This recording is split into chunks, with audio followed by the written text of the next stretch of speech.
Second दिन में इस वक्त दिल से आपका स्वागत करता है। गुड मॉर्निंग है, जैसा भी नहा दो एकदम झकास रेडी हो चुके हैं।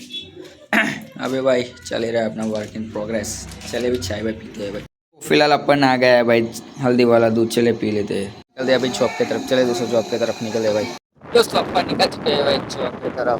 जा रहे हैं जॉब, जाना तो पड़ेगा। आज भाई थर्सडे है और कल फ्राइडे है, उसके बाद छुट्टी है भाई सैटरडे संडे। 2 दिन छुट्टी है तो भाई अपना काम भी अभी थोड़ा अटका है। चलते हैं अभी, चलिए बने रहना। अभी जा रहे हैं भाई जॉब। चलिए फिलहाल अपन घर पर पहुंच चुके हैं भाई जॉब से। चलिए अभी आ गए घर पे। दोस्तों फिलहाल अभी अपन आ चुके हैं घर पे। तो अभी खाना क्या चल रहा है, पर हम भंडारे में जाके भाई हनुमान जी जयंती थी तो अपन हमारे कंपनी के उधर भाई मस्त भंडारा चल रहा था तो आप इधर जाके आए थे।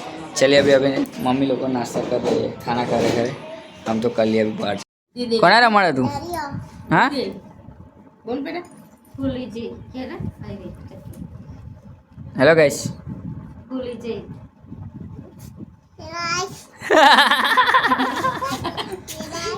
हेलो गाइस क्या ना? Hello guys. क्या परी ना चली बेटा हेलो गाइस ये कहना क्या परी?